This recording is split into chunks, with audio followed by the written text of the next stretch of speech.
Welcome, It's been too long.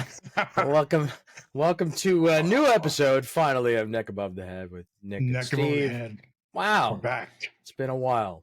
Been a while. We've had a few things here and there, a few bumps, a few technical bumps, but we're going to walk right through it.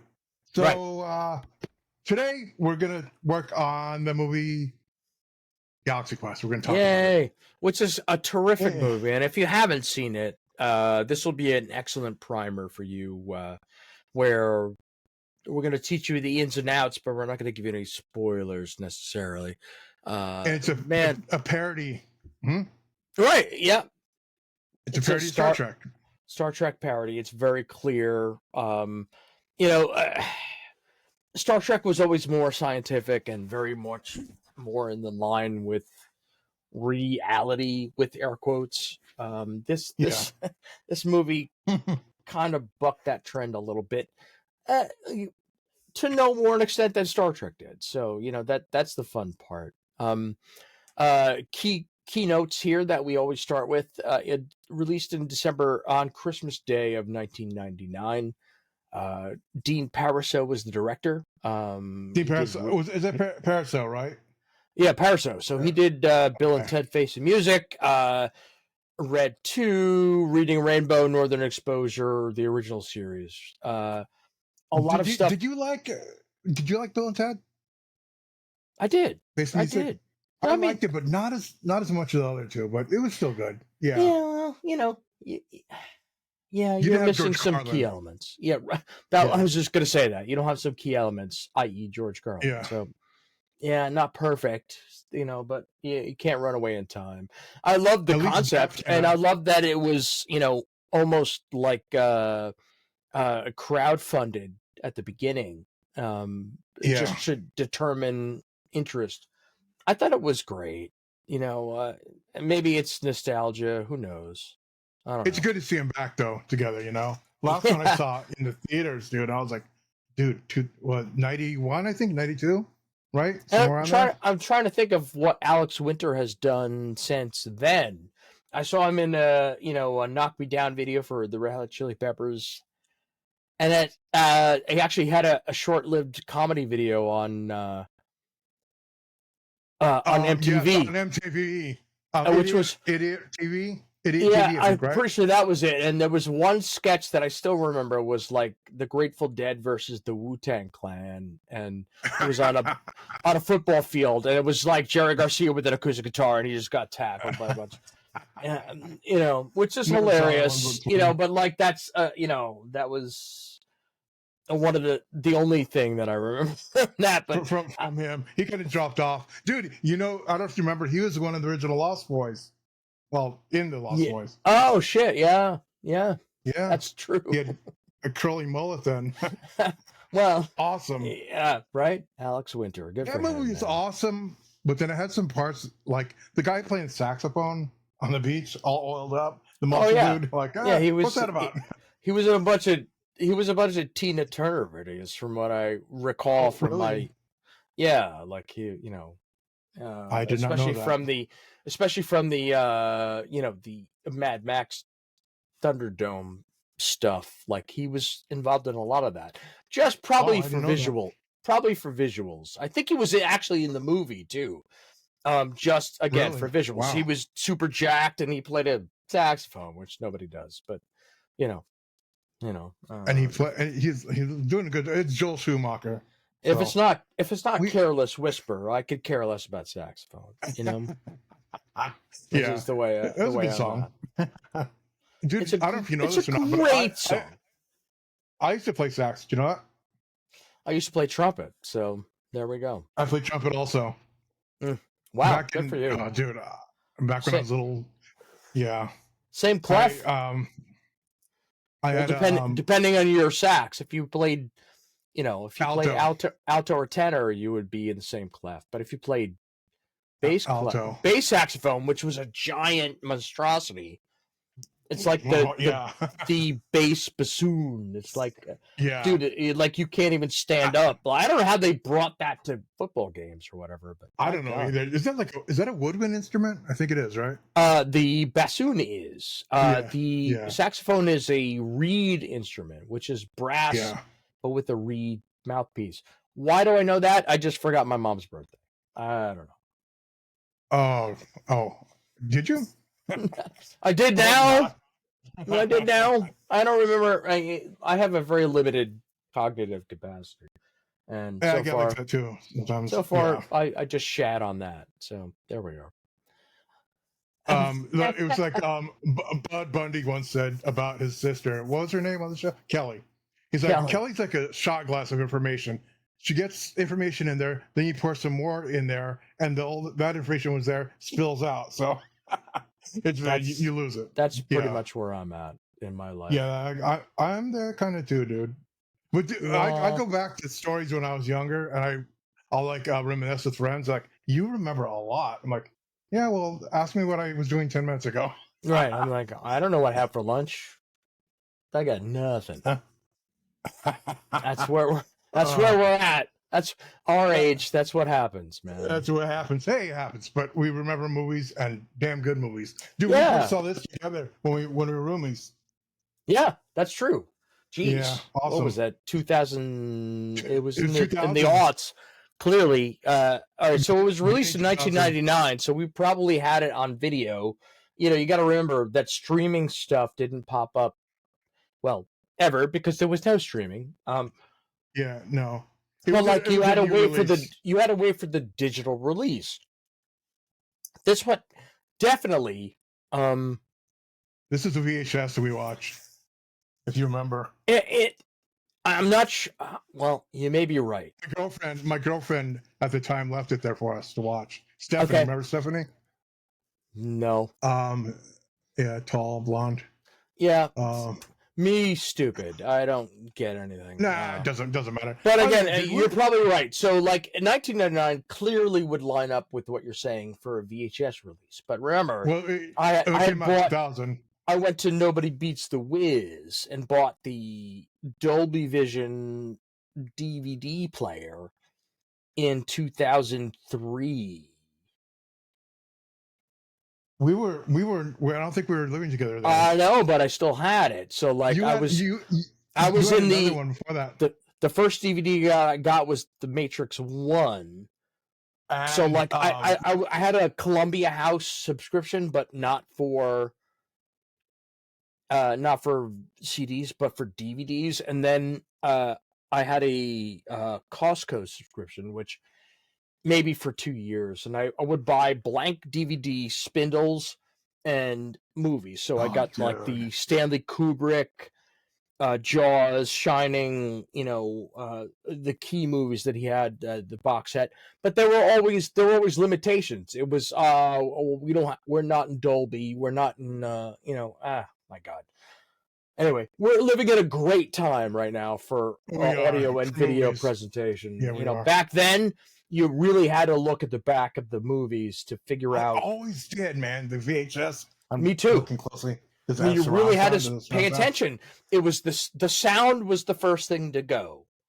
So be like, oh great, it's 2.0 sound. Like, wait, what? Like I have 5.1 sound system, which at the time was dope. What was the thing? Super dope. Yeah. I had one subwoofer, one center channel, it was super dope, and a couple of surrounds.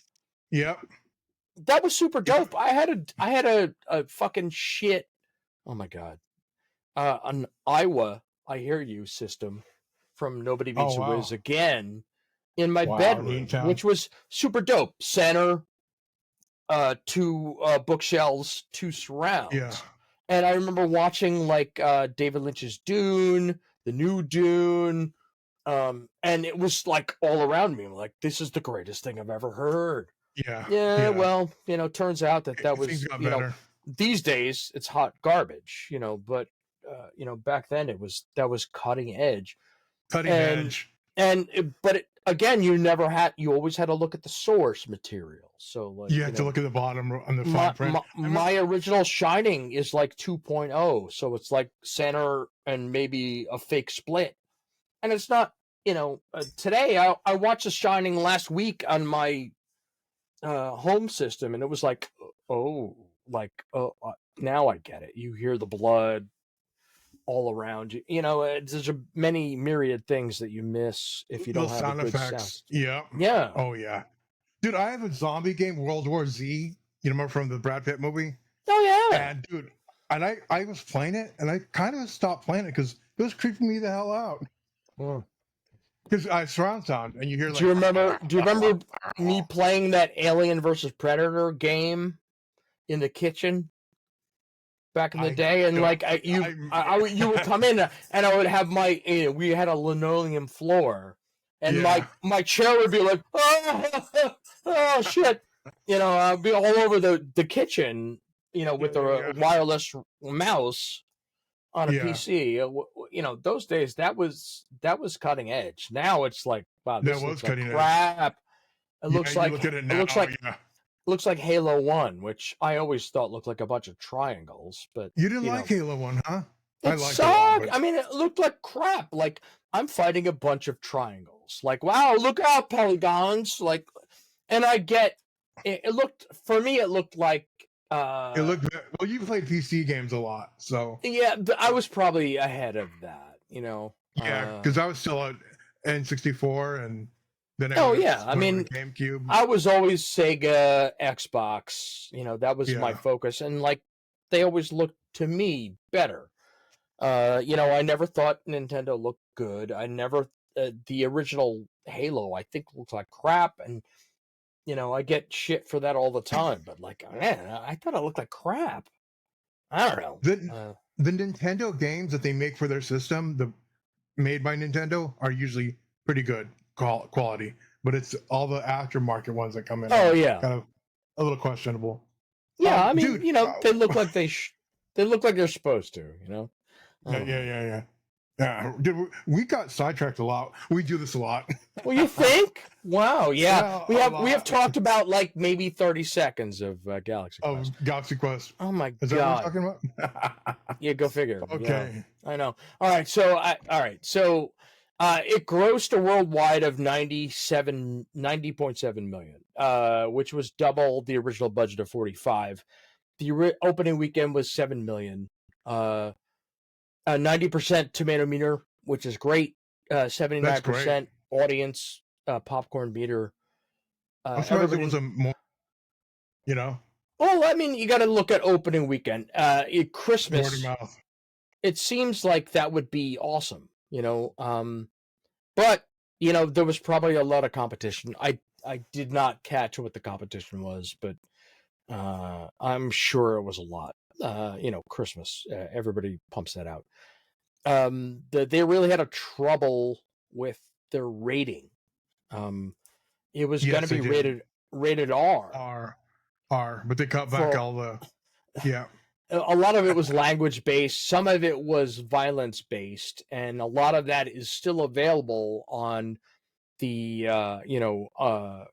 uncut scenes, or the extras scenes. I guess you would say extras, if you will.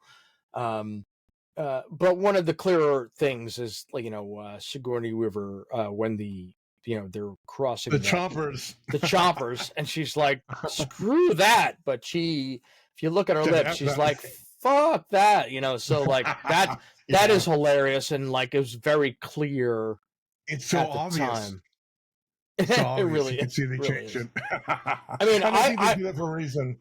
They could have actually fixed it. They could have. Yeah, and now they could have easily. They could use AI and like CGI. Yeah. But for me, I mean, it's charming in a way to see, how they pull it off back then when there was tape, if you will. I mean, yeah, I remember. Well, digital now. Well, right. So I remember in 1995.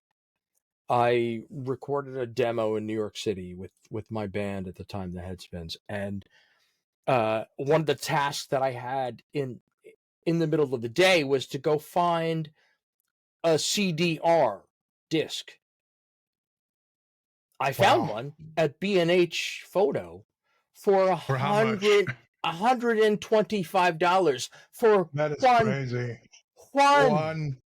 One disc.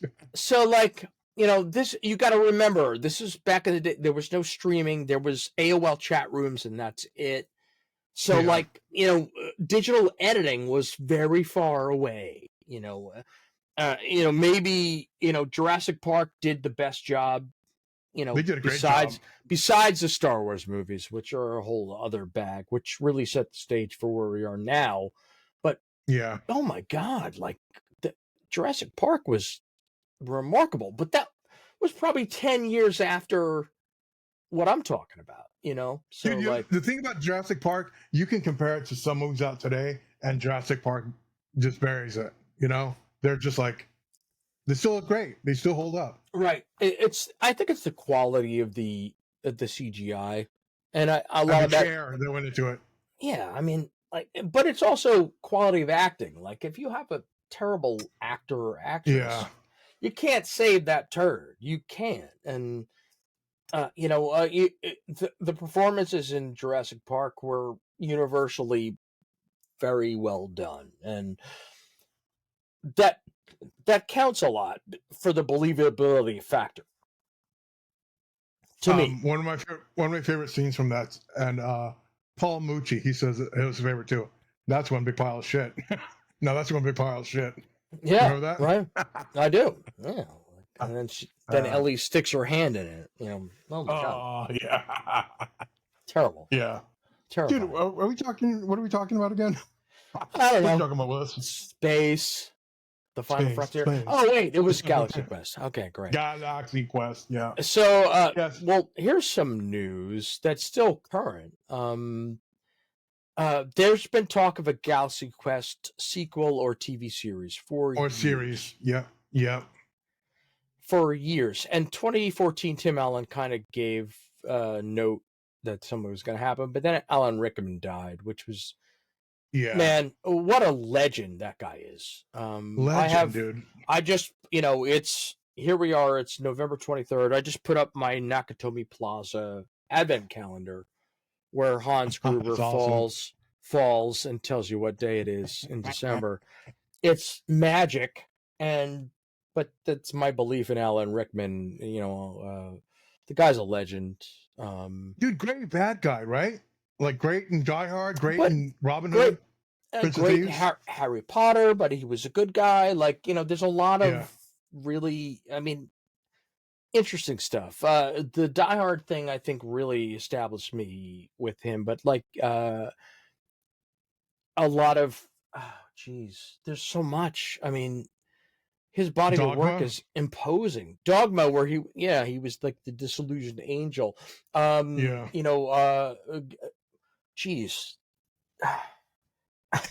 So much. He was like sad robot in the Sam Rockwell film. He was just like, it doesn't matter. I don't know why I can't remember it, but it was a Douglas Adams book. Goodbye and thanks for all the fish. Maybe? That was in Bicentennial Man, right? No, that's Robin Williams. Robin Williams. Anyway, it was Douglas Adams book. Which actually, Bicentennial Man, Tim Allen was offered that role. He turned it down for this. No. Did you know that? No. You probably did. Nope. That's all new to me. Wow. Okay. Yeah, Bicentennial Man ended up flopping. And did Harold Ramis direct that? Because he left this because the company DreamWorks insisted on Tim Allen. And I don't think it's as much as insisted. It's like they went through a lot of other people before landing on Tim Allen, I believe. Not a bunch, but enough. Yeah, look, I think I understand it. Tim Allen has been pretty controversial for a couple of years, for many years, and Captain Starshine. But he was also, in major television shows that had major success. I'm sorry, I didn't mean to run over Wilson, but the guy, he had a lot of success. So like a lot of people greenlit him for stuff that maybe he normally wouldn't be. He was a But household name. yeah, Came off a big show. that's a perfect way. And like some of his movies, like Wild Hogs, were hilarious. Dude, Wild Hogs is great, dude. I haven't laughed out loud at many movies, but like the not knowing what happens in Wild Hogs, there's a certain point where like that middle section is one of the funniest things I've ever seen on film. Like it is hilarious. So the gay cough. Not even that. It was like I think it was the drug the hallucination sequence, which was to me even funnier. Yeah. The stretching of the face, you know. And they did some of the same stuff in the Dungeons and Dragons movie, you know, Honor Among Thieves, where they were projecting Chris Pine's character into a bunch of guards, and he was playing guitar, but like he lost the spellcaster lost focus, and then his face was like, and like the song went off track, and it was one of those moments where you couldn't help but belly laugh because it was so stupid. But those yet, are the best, dude. Yeah, I mean those when you don't expect it, and it's like, oh yeah, that's great. I don't know, you know. So anyway, back to what we're actually talking about, which I don't even barely remember, but. Toxic West. So yeah, when Alan Rickman passed in 2016, Amazon was in talks to turn it into a series. You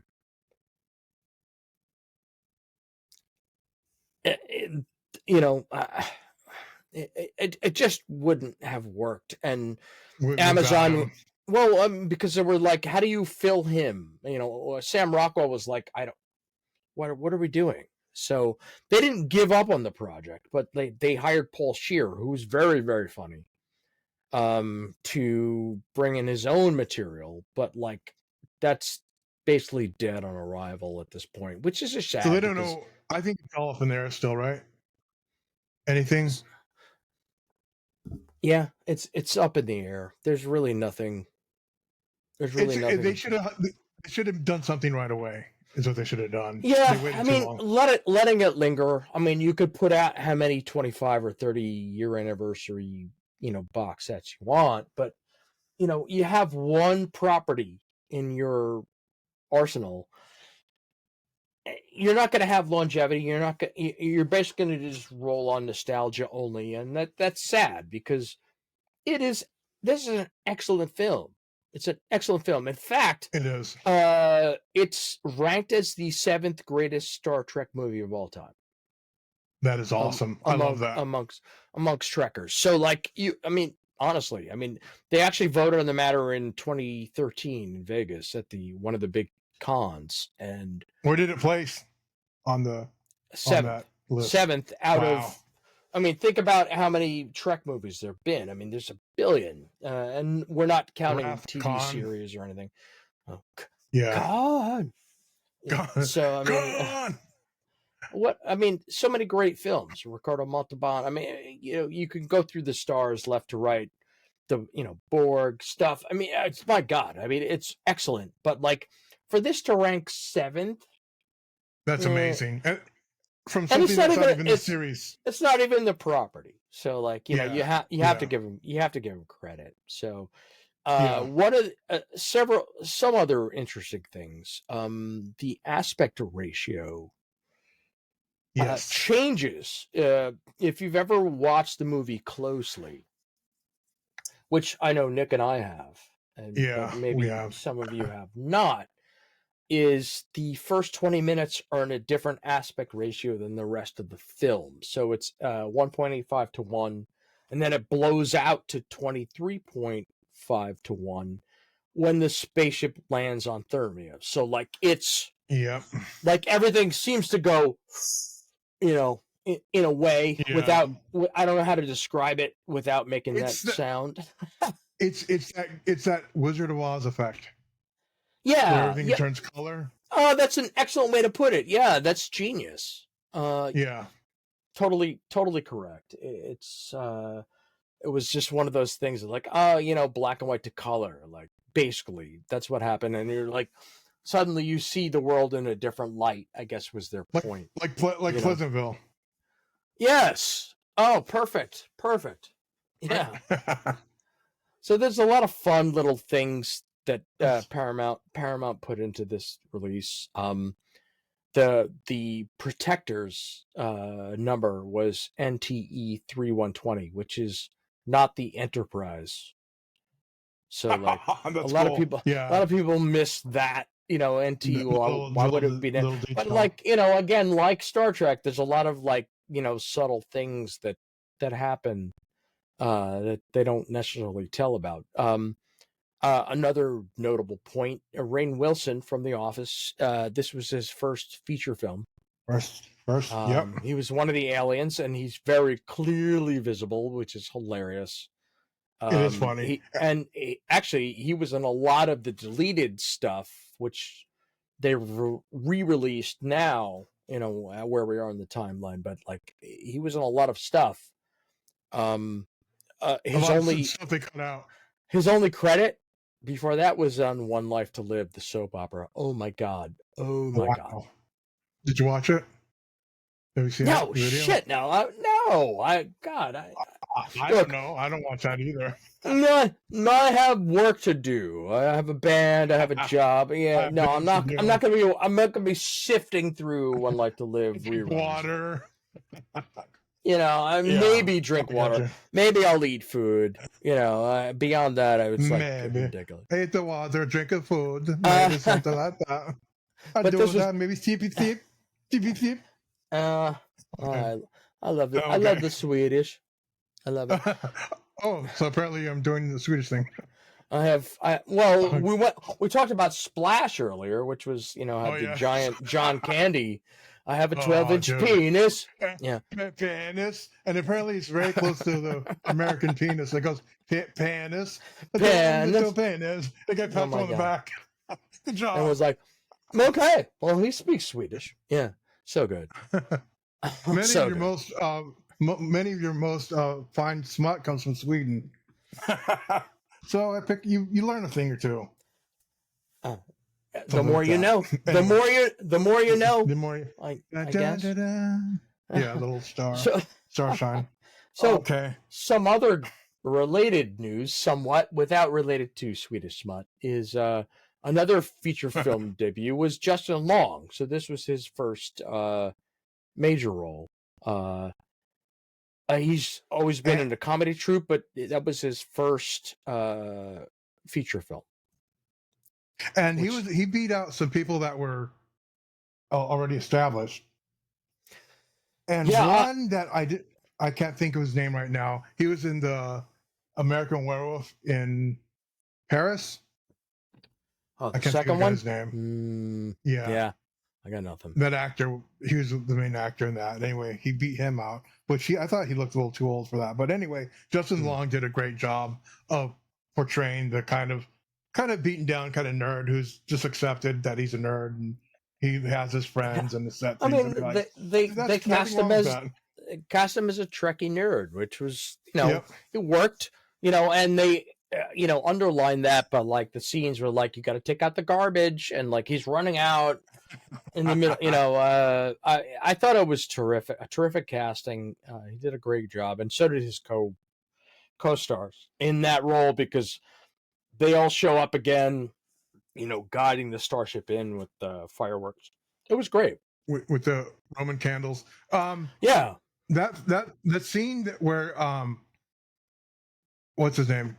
Tim Allen. He's in the bathroom and he overhears the people talking crap about him. Right. Yeah. Right. Yeah. That part is actually kind of touching, but it showed you where the reality finally set in with him that I guess put him on his path, right? Well, it shows, he shows his reaction later when he goes home with a bottle of scotch and he's like, yep, I'm a piece of shit. And yells at some fans before it. Yep. He understands that, your reactions have real world consequences. And Yeah. That's a good lesson for anybody. I mean, anything you do online or in person or whatever, like leads ripples to everything. Your real life, your online life, your work life, everything. And who you are in every one of those spaces counts, and it leaves a mark, positive or negative. And I hope that everybody just wants to be a good person. At the end of the day. Yep. Yep. I hear you. Oh, dude, Tom Everett Scott is the guy that was up for this. The dude from the thing you do. Yeah, he was the drummer. He was great. He was great. Yeah, but I think he'd be too old to play. Like maybe they would have made him look younger. Eddie K. Thomas, also from American Pie, was lined up. Kieran Culkin. Wow. Kieran Culkin. I never really liked Kieran Culkin's work until like maybe the mid 2000s. No, it was even before that. I was I don't know. Like he never. What was really... the movie he did? Jesus. He won an Academy Award for. Lord, it's named after a song. Why can't I remember this? I'm so old. No, dude. No, it's not old. It's like you have a lot of stuff on your mind. It happens. Gets lost in the mix sometimes. Yeah. What the hell is the movie called? He was with the guy that played Lex Luthor. See, we're naming characters, not actual actors' names. Let me see. I forget, dude. I can't find it right now. Look, his body of work is imposing. It's really great. I always think of him as the gay roommate in Scott Pilgrim with Michael Cena, but he was in his own film. He was the lead. Why can't I remember what the name of that film was? It's killing me. And the director was the guy who played Lex Luthor. Recently? Right? Is that what you're talking about? Well, I'm not sure. I'm not even sure what it's called. I mean, oh Lord. I feel like there was a lot of 90s music in it. Oh hell. 24 hour. Was it 24-hour party people? Maybe not. I'll figure it out. Let me see. Igby Goes Down. Oh, was that it? Igby Goes Down. Yeah, so the soundtrack was a lot of 90s shoegaze or Britpop stuff. That was his first, to me, his first lead role that made an impact, because like a lot of stuff, he was like a sidekick for Macaulay's stuff. For me, once Scott Pilgrim came out, he was a lead in his own right. I thought he was terrific in that. And Igby Goes Down was like his first memorable lead role. Who the hell am I? I mean, I'm just some podcaster on the net, but for me, that's what made an impact. Who the hell knows? We make so many like sidetrack paths here. So we take so many sidetracking. I can't speak right now. We get sidetracked a lot. So some of the stuff that we prepared isn't what we got. Hey, we don't have the information. Somehow it makes sense at the end of the day. Who the hell knows? So all right. So back to Galaxy Quest, which is what Galaxy we're here Quest. for. Yep. One of the reasons that Harold Ramis quit, because his choice for the lead was Kevin Kline. Oh my God, that's like casting like anybody else for Harrison Ford for Han Solo, like Nick Nolte. Yeah. You know what I mean? Like, oh my God. Jesus Christ, Chewbacca, go fix the hologram. The Force ain't. He's like my God, no. And Dr. Katz. There was, but it was Pat. That was Patton Oswalt. Yeah, which. Oh my God, the genius. That guy is a legend. he's hysterical. He's like, Star Wars is like our JFK assassination of our time. He goes, because we all remember where we were at when we saw it, and when it happened. And he goes, and Dr. Katz is like, wasn't it in the movie theater? Right. I'm like, of course it's in the movie theater. Oops. Anyway. Oh hell, Chewbacca. yeah. Oh my God. Oh, Jesus Christ, Chewbacca. Chewbacca. So anyway, after Kevin Kline, Harold Ramis wanted Alec Baldwin. So I could see that destroying the entire thing. The Thermians, secondarily, were claimed to be from the planet Klaatu Nebula, which Klaatu was from the day the Earth stood still. So Klaatu, which in Star Wars they use a lot of these names as well.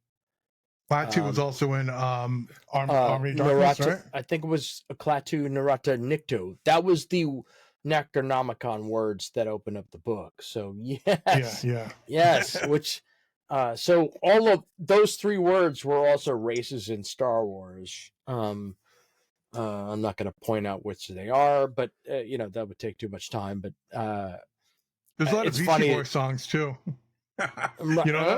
I guess you're right. Yeah, shit. That's crazy. There were character names. So oddly enough, there's a lot of they lined up some things timeline wise that are very interesting. So the end of Galaxy Quest, the series, a trailer touts the return of the fake TV series, which was supposed to come back 18 years after the show originally aired. Star Trek also used an 18-year gap between 69 and 87. So it's the same timeline. They didn't count the movies. They counted for TV because this was, remember, Galaxy Quest was a TV series. Yeah. So they used the same 18-year timeline.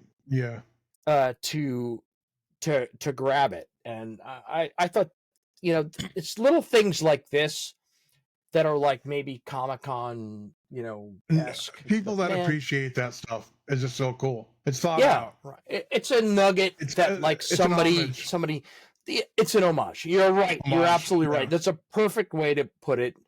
Is it homage or homage? I don't really know. Homage. I said, I'm like, homage. I don't really know. Homage. I mean, it's spelled HOMAGE. So I used to say it's a homage. And like everyone, like, what the fuck are you talking about? But like, I didn't know it was a French word. It looked like it's. I guess fromage, homage. I guess I get it. Homage. Like, I don't know. I never. A lot of the times, like, think about it. Like, if you're an alien, you land on this planet. How do you pronounce table? Yeah, I know. It's like it's either that or table. How do you pronounce vacuum? Vacuum, Vacuum. So, like, I mean, there's no easy way to get around it. I mean, it's the English language is garbage if you think about it. But well, it's all a mishmash of everything. Everything goes back to Latin, right? Everything's well, yeah, sure, but like we managed to privatize the Latin to like not make sense. Anyway. All right, so rolling back to what we were originally talking about, which was like 45 minutes ago. Galaxy Quest had a romantic subplot, which we got to see with Tony Shalhoub and Missy Pyle. God. That's not right. Which is hilarious. But this is hilarious. The entire subtext of that was provided by one person, and that was Steven Spielberg. Yep. So he visited the set and he was like, okay, so why wouldn't you have something like this? And really, I thought it made sense. And if you really roll into it, she ended up being the credits for the new series, the 18-year gap series. Hilarious. Yeah. And she's like, somebody, her name was like nonsense, but like, yeah. It was great. It was super, super well done. I don't know. So on to Jason, Peter and Quincy. also real quick, Tony Shalhoub, he played the role like he was stoned the whole time. It was obvious, but I don't know if anybody else. Well, they had to cut that out because they didn't want to be overt about it. Oh, because too again, much. Yeah. The original rating was R. So like you want to dump it down to PG-13, you can't play him like I'm high all the time. But he Yeah. obviously was. I mean, that was Yeah. clearly the intention But of the writers. but they weren't being so obvious about it. Yeah, As so I obvious mean, as they they had could to have been. cut some of the stuff out. They couldn't be Yeah. overt about it. They had to be subverted, which is Yeah.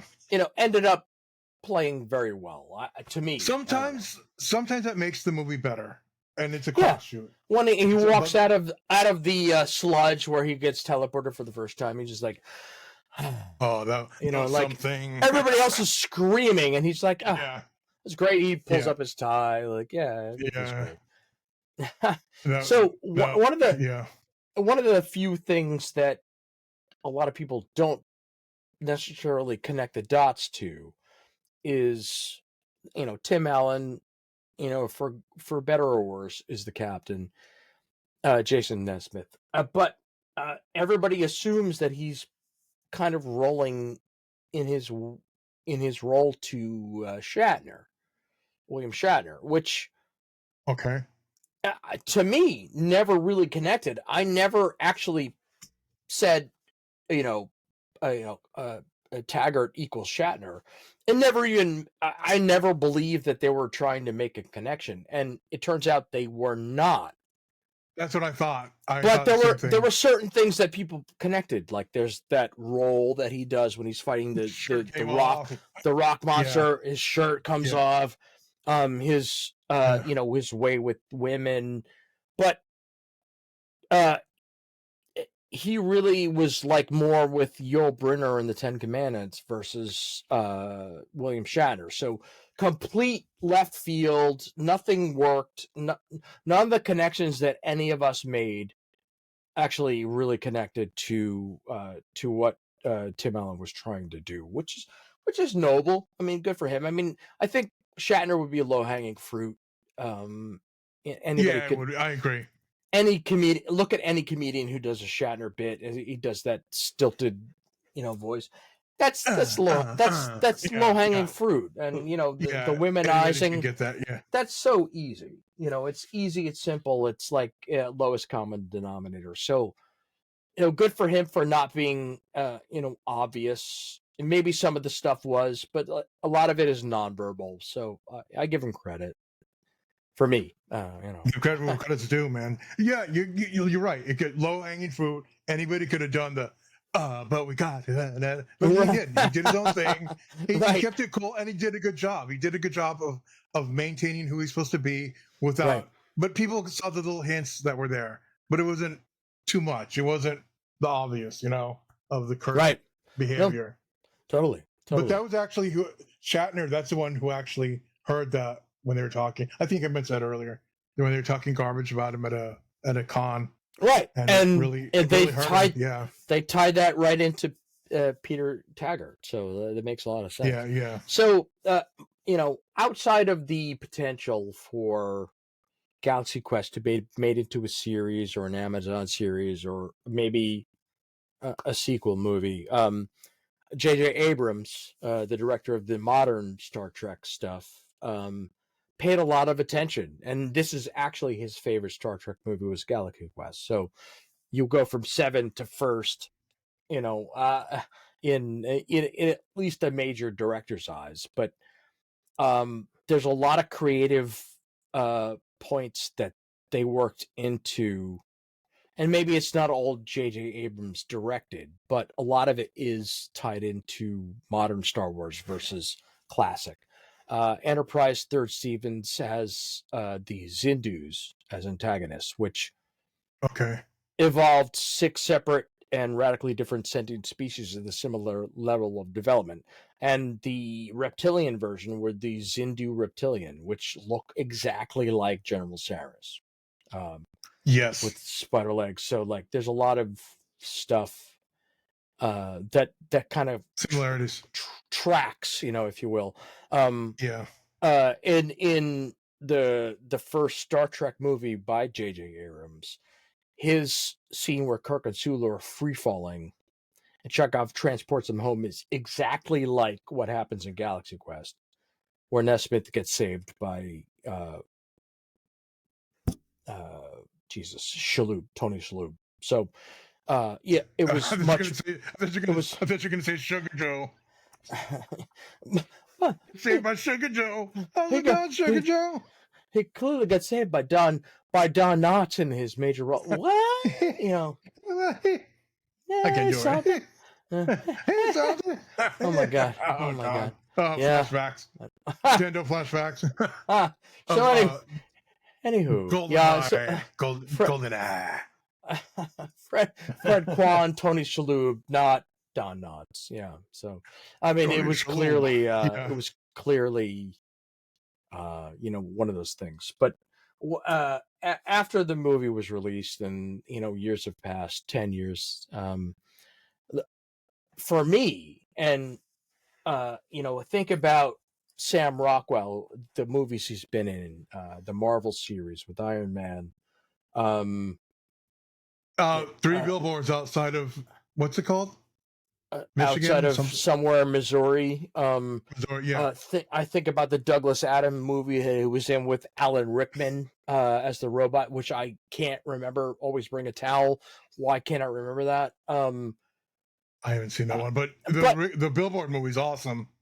Yeah, well, he's great. He's excellent. He's excellent. He's an excellent actor, and he played a guy named Guy. And like it was a joke. Guy Flegel.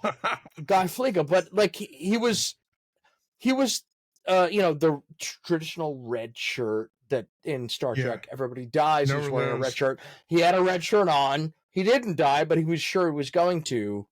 And he was named after a lot of people who were in stand-ins for that cast. And it was so, subverted by the film when he was the only one to not die. It's so funny. Yeah. So apparently, Rockwell didn't want to take the role, and Kevin Spacey, who is now a pariah, apparently convinced him, like, hey, man, you got to do this role. But he, remember, he's like, how he freaks out, do I? That's exactly, it's exactly a mimic of Bill Paxton in Aliens, where he's like, game over, man. Game over, man. That was his take of Game Over, Man. Game Over was Do I, and it's perfect. And when he lands on the ship out of the hyperspace, and all he does is he has that beat, and then he screams for like many seconds. Perfect comedy. And like he really made something special of himself. And on that scene, he didn't tell anybody else that he was going to do that. So Sigourney Weaver's reaction to that was real, all genuine, because like she just jumped out of her skin and was like, "What the hell?" So good. It was great. That. Yeah, when you bring something like that to a character and it just sticks. I mean, it has happened so many times in movies that kept it in. Yep. Yeah. Last thing I have is Guy Fleegman, the role. Tony Shalhoub auditioned for that originally. Really? Why did they see him? Well, they offered him. They immediately offered him Fred Kwan because the script is nothing what made to the screen, and that's the thing. It's like so. He realized that Fred Kwan's role was much deeper and much more involved than Guy Fleegman's role is basically to scream and be afraid that he's going to die. But you have a love interest now with Fred Kwan. You have his whole demeanor. It was a whole different thing, like where he zips up his hoodie, before he beams everybody in. They basically realized that they were inventing a new character with a lot more depth than they probably planned it out. And it worked out for the better. Yeah. Oh, for sure. I mean, he's the one character that has way more depth. I mean, you can say, all right, so you have the captain, you have everybody, everybody has a role. You have Tommy, who's a boy actor, who's a man. Really, Fred Kwan, he's playing, he's playing an actor who's playing a Chinese American who's playing another Chinese American. He's playing, he's playing what's right. So another guy. Yeah, so like I mean, it's like his role is so bizarro. He's playing a non-Asian role and an Asian role, basically, in that film. Like Tropic Thunder. Yeah, I'm the guy. Right. Another guy. Right. I'm like, oh man, like, what did you say? What do you mean, you people? Yeah, like, oh my god. What dude, amazing, so dude. a lot of this rolls off of. And I remember this because I had the lunchbox given to me by my cousin. But you remember Kung Fu with David Carradine? You had that? Wow, yeah. I had the I had a lunchbox with the fucking stupid thermos in the box. So, and everybody remembers David Carradine now because I'm so goddamn old from Kill Bill, right? Yeah. So he was the long dreadlocked kung fu expert in that film, and which is basically a western. It was basically think of any western. Chuck Norris comes to mind with his whatever his film was. I mean, what his TV show was. Walker, Texas Ranger. That was basically kung fu, right? I mean, if you think about it. So one of the things that they pulled from kung fu was that David Carradine was high all the time. Yeah. On the show, filming it. Oh, I believe it. Yeah, so he would just talk and like try to be like very Western medicine-y type of philosophy. Mystical philosophy, but it was all nonsense, and everybody on the set had to like react to that because they didn't know it wasn't scripted. None of it made sense. It was all gobbledygook. So everybody was like, had to play off of that. And that's a really hard job for an actor, especially when they're, nothing is digital. Everything's on wax then, in the 70s. Oh, yeah. So everything's filmed. You got to film. Can you imagine what that must have been like? It costs a lot more to make anything then, Every minute costs money. Yeah. I mean, film is expensive. I mean, you have something simple like the Love Boat or whatever. I mean, like, anybody can nail that shit, you have more involved things like the $6 Million Man or, the Bionic Woman where like you have more involved sequences, but a lot of the Incredible Hulk, all those sequences were pre-filmed. So like when Bruce Banner busts out of his shirt, it's the same every week. So like pants that fit just right. Yeah, the Dukes of Hazzard jumping over a bridge. It's the same every week. I mean, everybody sees it.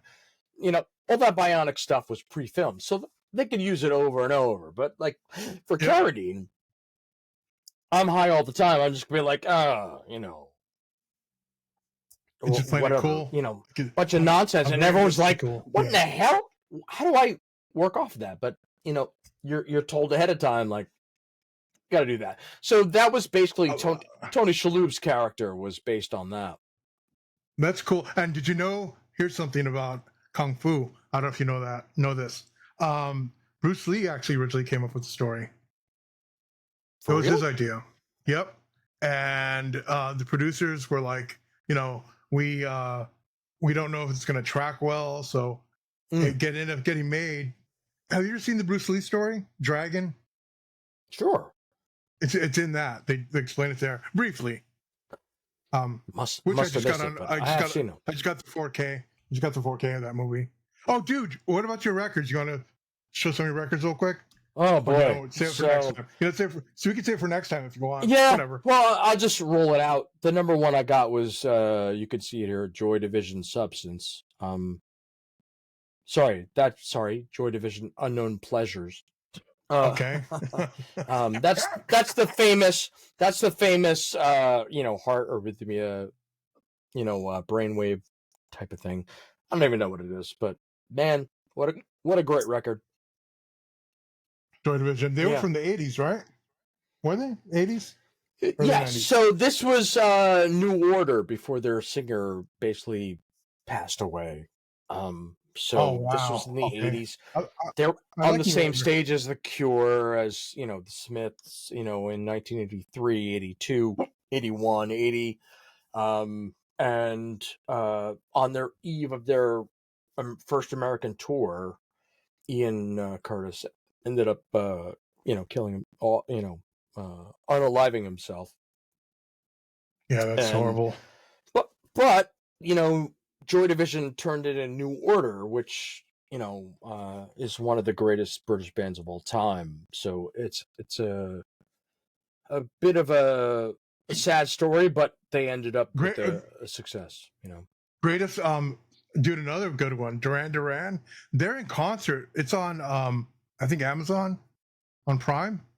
Okay, Dude, they sound great. You should check it out when you get a chance. they're amazing. John Taylor is one of my John bass Taylor's, heroes. dude. My goodness. He had the whole package. Dude, he's good looking. He plays like a MFer. He's He's 6'5" amazing. or something stupid. Yeah. There's like, come on, man, like. Dude, I saw him at Birch Hill. Give the rest of us something, like. Oh. Did you know you saw that Duran Duran at Birch Hill? No, it was John Taylor. His band's name is Terreston, and the guys from Trickster. You guys, you know those guys, right? Yeah. Do you know PJ? Sure. Their band is playing. They opened up for him at Birch Hill. Dude, it wasn't even a big crowd, but John Taylor was on stage there. I was like, wow, this is crazy. Have you heard of the Neurotic Outsiders? No. Dude, I gotta send you one. Dude, it's an album with a bunch of stars in it. Nothing happened to it, but I have it. I'll send you YouTube when we get off here. Oh, cool. I mean, I've heard of Power Station. I love Power Station, dude. Oh, they were great. Tony Thompson, they were great. Tony Thompson, those drums, dude. They were great. They were great. Andy Taylor, yeah. They were great. So you got that. I got a couple of new 4Ks. I got The Outsiders. Oh my God! Wow, I didn't realize that was in 4K now. Yeah, awesome. Dude, I had to. I saw it. A Quiet Place, because I have the original Quiet Place on regular Blu-ray. I have to get the 4K. I have that stream. I own it streaming, but yeah, nice. Dude, I saw this when it came out during the pandemic, I believe, and they just released it to HBO Max, I believe, the Batman, and I'm like, it's okay. And then I saw it again on TV. I'm like, yeah, no, this is actually really good. You're talking about the Patterson Batman? Yeah. I thought it was great. Dude, I didn't like it at first. I don't guess whoever I was watching it with wasn't. It's really long. The funniest thing to me is like every time he walks, it's like they put the reverb on his boot steps, so it's like gauche, gauche. And the more you think about it, it's all you hear, and it's kind of ridiculous. But I like Barry O'Keegan's Joker too, which is only in the extras. But like I didn't know that. I gotta look at that. You hear him. He's talking. He talks, but like in the extras, he actually has a conversation with Batman behind bars, and he's, look, the gold standard was Heath Ledger for the Joker. Everybody knows I agree. that. I absolutely agree. Look, that's just the way it is, and if you disagree, you're wrong. But anyway, Barry O'Keegan, who is not somebody who I would ever expect to be in a superhero movie or a villain movie, plays a really, really dark Joker. And man, I don't know. I thought he did a great job. But then again, I thought Jared Leto did a great job for Joker. I thought he was comic appropriate, and the damage tattoo, all of that is comic appropriate. So like, I think he did a good job. I just think, again, those movies were flawed from the beginning. Well, anything after, the studio got involved with what was it called? What were those? What was that? That was with Harley Quinn and. Oh, you're talking about the Harley Quinn offshoots or the Suicide Squad stuff? The Suicide Squad was the first one. Well, and then there was that's dub. the first movie was with the Joker was in it, and Yeah, so the studio stepped in and screwed it all up. which is a shame. David Ayer directed that. Which Who I think directed is a shame. Fury? Fury's an amazing movie. Fury's great, but it's rooted in reality. So, like, Yeah. But it's good. It's just a good movie. But David Ayer's done some. He did End of Watch also. These which was great. Which was great. Real quick, I want to get to that. I also got this on 4K. Darkman. Darkman. Oh shit, with Liam Neeson. Nice. Liam Neeson. I mean, I've my first exposure to Liam Neeson was Krull, which a lot of people don't recognize him for. I don't know why. It looks just like him, except with the one eye. Krull. What a great actor, Krull, with the glaive. With the blade that yeah, it was the glaive that had like the I cut out a frisbee with the glaive with the shit. It did not fly so well. It did not fly. I remember playing with Highlight. I'm like, I'm Tron. The plastic highlight set. Remember those? Yeah. Tron. Yeah. I got really good at that because of Tron. At least they weren't lawn darts, man, because you would have killed yourself and others. Jarts. Right to your toe. You can still find them at like yard sales now. By the way, we have ours packed away somewhere, dude. We still have them somewhere. Those are lethal. Don't break them out. Liam Neeson was also in a movie from 80, I think it's 88, 87, called Satisfaction. Do you remember that? Nope, got nothing. With Justine Bateman. Oh, okay.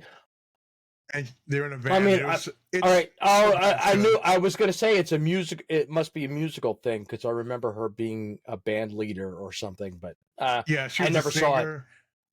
Sometimes she sang. You could tell it's her singing, and other times it's bad but good. One of those things you look at like, this is fun. I remember that. Dude, I saw it in the movies because I thought it looked cool, and then not so good. Not so much. I think Liam Neeson was in his late 30s then. Yeah, he's been around for a long time. Qui-Gon. Yeah, I mean, look, he's been in. Taken is probably his best thing, but he's been in a lot. I loved a lot of his movies that he'd been in when he was older, and still playing the gangster type guy. I mean, he's been in so much good stuff. I mean, earlier stuff. I remember Krull. I remember, what you said. I don't remember. Satisfaction. Darkman was the last thing. It was Krull and Darkman. Everything else, don't remember any of it. I mean, who knows, right? Yeah, we're sidetracked again, dude. What? No, what? Us? Yeah, sidetracked. It's okay. But I think we're almost done. Yeah, are we done? Dude, we did a lot, and we did this for a while, dude. But how long have we been on for? How long? A long time. Over now. We have just an. We love you long. We love you long time. Okay, dude. Well, I think we could probably wrap things up, right? You have anything else to add? Those are all my notes. I think we really covered, A to Z as far as Galaxy Quest is concerned. A to Z. What a trip! And, what a trip! What a great movie. Sidetracking. So if you haven't seen it yet, by all means, Galaxy Quest. Check it out. Check it out. It's 4K. It's hilarious. Great way. Yeah. I wonder if they would ever come up with this in 3D. But 3D, I stopped buying 3D first of all because they stopped making them. But you can still find 3D if you really search. I have a Samsung 4K 3D player with the glasses. I have 4 sets of glasses. I've watched some stuff on it, like Winter Soldier. I own a bunch of physical media that has it. It's never coming back. Yeah. There's not enough buy-in from consumers, unfortunately. I heard the glasses were a big complaint, and that there's actually technology where they're working. It's almost complete where they're going to make it 3D without the glasses. Well, yeah. I mean, when you can get a VR helmet for $100, that's going to throw all that stuff out the window. Yeah. And when you can go to the movies for, today I went to see, Predator Badlands. I went to see it 3D? early in the afternoon. It was, well, no, but when I went to see it at 2 o'clock, it cost me 16% less. So I paid $16 a ticket for not 3D, but Yeah, reclining seats, dine in, all that nonsense. So it adds up. I could have gone to GSP for 3D, but paid double that. But it's clearly made for 3D, and if you could see it in 3D, I recommend it. But Badlands? I'm gonna check it oh out. yeah, if you could see it in 3D, do it. There's a lot of stuff you can. It's sort of you could see like Jaws 3D, or like, oh yeah, that was made for 3D. But there's a lot of stuff Yeah. that really translates, like Avatar. I mean, all of Avatar. It just adds depth. Breadth. It just adds depth to it. Yeah, which is really cool. if you could see anything in 3D, do it. There's no reason not to, especially now where we have the technology. Oh my God, like there's so much good stuff. Just the depth of things, and it's not just the depth; it's multiple depths. Like Yep, you're looking at a robot arm, and everything is like different levels. Wow. Yeah. No, Deadpool Wolverine, amazing. Yeah, I saw that in 3D. Really, it was great. Perfect. Yeah, perfect example. Perfect example. Maybe we can cover that at some point. Great. Well, if you guys have any suggestions, put them in the comments below, and we'll probably get to them. Probably. We will. Love to see it. Love to see it. Yeah, we're gonna do more. We're gonna start doing more of these. So, thank you for your patience. Thank you for being here. Yeah, thank you for your patience. Exactly. Yeah. Thank you for visiting. Hit the like and subscribe if you haven't. And I guess we'll see you on the next one. And I'm Nickachu. This is Steveachu. This is Steve. Was it STV, right? I don't believe in vowels. I don't believe in vowels. Queensryche. I don't believe in vowels. That's my favorite Queensryche song. So that's a great song. That is a great song, isn't it? Oh my God, it's so good. So have you heard last time in Paris? Are you asking me out a date? Yeah. I don't know. What? No. What's going on? I smell something odd. I smell burnt Pop-Tarts. Last time in Paris was a Queensryche song off of the Ford Fairlane soundtrack, and it's actually a funny song. I'll send it to you also. Really? Okay. Well, I've seen Ford Fairlane. I was a fan of Andrew Dice, but I don't remember that for the. That's a Rennie Harlin movie. You know that? Did you know that? Nope. Yeah, Rennie Harlin. His first movie. I did not know that. I did not know that. Rennie Harlin directed the first. Wow, that's impressive. Yeah, man. Is it? Could be. There you go. There you get a cookie. You just learned something, you people. I didn't know that. Oh. You didn't learn something. Mm-hmm. I like the way you talk. So I guess we're done, right, bro? Applaud. I'm gonna go with yes. So thank you for joining. Here's 3D. Thank you for joining. Mr. Yee, and we will see you on the next one. And I'm Nickachu. This is Steve. And if you want to do your little outro also. Yes, I love you. I love you too. And you know what? So I guess this is a wrap, right? It is. Thank you for joining us. Awesome. Thank you. We'll see you next time. Until next time. Texas. Texas.